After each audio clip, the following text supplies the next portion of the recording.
Good morning. It's a cold and blustery morning here in Texas City, Texas, and I'm creating heat within myself because I've realized my own power and peace, the yin and the yang. I realized that energy cannot be contained. It can neither be created nor destroyed. It must go somewhere.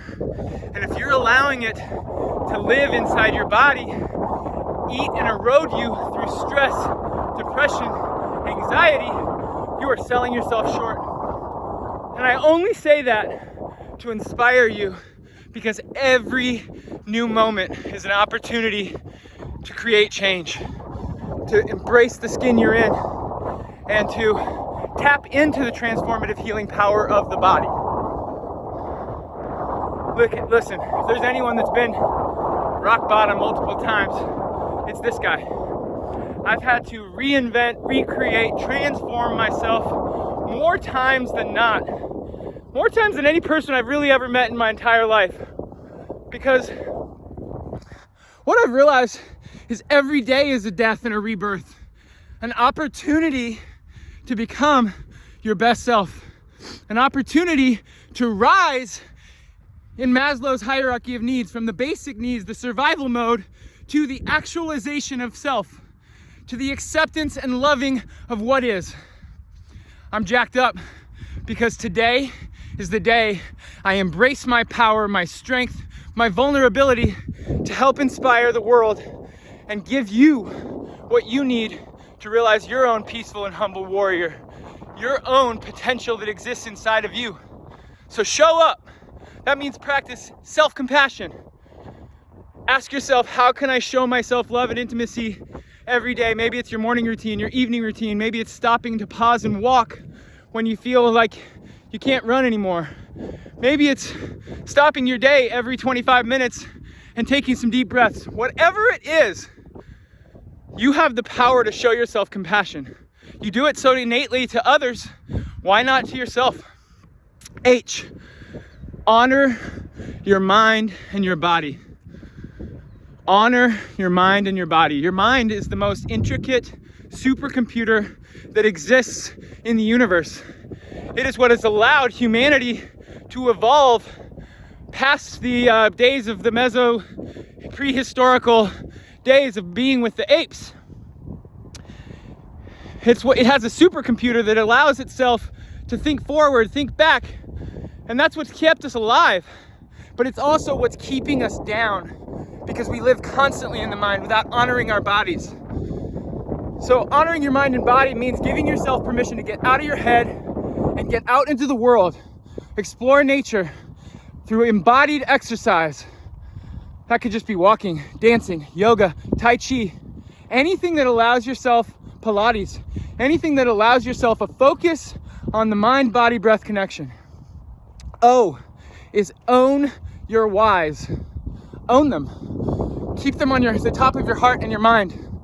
What are the forces of the universe? What are the sources of love that keep you going, that get you out of bed every day, that make your clock tick? Own them. Keep them at the forefront of your heart, mind, and imagination, especially when times are tough. W, work toward progress and not perfection. Perfectionism is the root of all evil. It's an abstract human creation that doesn't exist. It's what keeps us back and holds us from living to our true potential. Perfect is the enemy of the good. Have you ever met somebody who thinks they're perfect? They're not very nice people, generally speaking. Own your imperfections because you were created with a divine purpose in this space and time. And if you can tap into that by working toward progress, you can achieve the standard of 1% better every day. And if you do that for a year, you've made a full circle transformation. You unburden yourself by being present, baby. The present moment is a gift. It's the only moment we're ever guaranteed. Most oftentimes, your worries are a creation in your mind's eye for a future that is not even guaranteed. We could all get struck by lightning, hit by a bus, and die in this moment, especially in this neighborhood where there are no street signs and there's a ton of construction. We also tend to live in the past. That's where shame That's where pain, that's where anxiety, that's where regret comes from. I woulda, I coulda, I shoulda.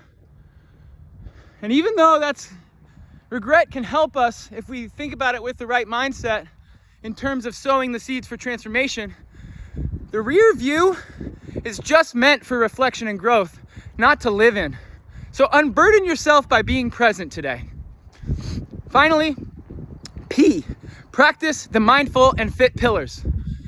I believe that health and wellness is like a four-legged table where we have to try and work toward a balance to keep that table alive. Those four pillars are mindset, get your mind right, baby.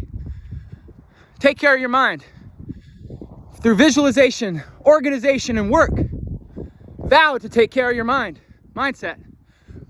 Meal prep, focus on allowing food to be thy medicine, allowing food to be fuel for the celebration of life rather than a gluttonous, reactive garbage pit. So we got mindset, we got meal prep, we got movement, embodied movement that makes you feel empowered, strong, and connected to your body and the universe. I already went off on that. Mindset, meal prep, embodied movement, and finally is managing environmental stress.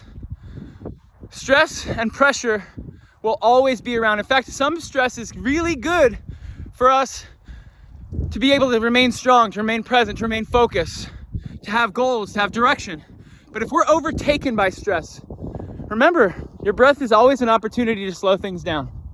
Managing environmental stress and not reacting to every single bit of noise that enters your life, your headspace, your world, is what's key to tapping into that humble warrior, that space of peace inside each and every one of us. So remember, we always have the opportunity to show up for ourselves. And when you finally find that space of self-actualization, I challenge you to share the love with others, to go out there and make yourself vulnerable and help someone else transform their life. Because showing up for yourself comes first, but then showing up to help transform your life, your family, your community, and the world is what comes next. Make today amazing, just like you.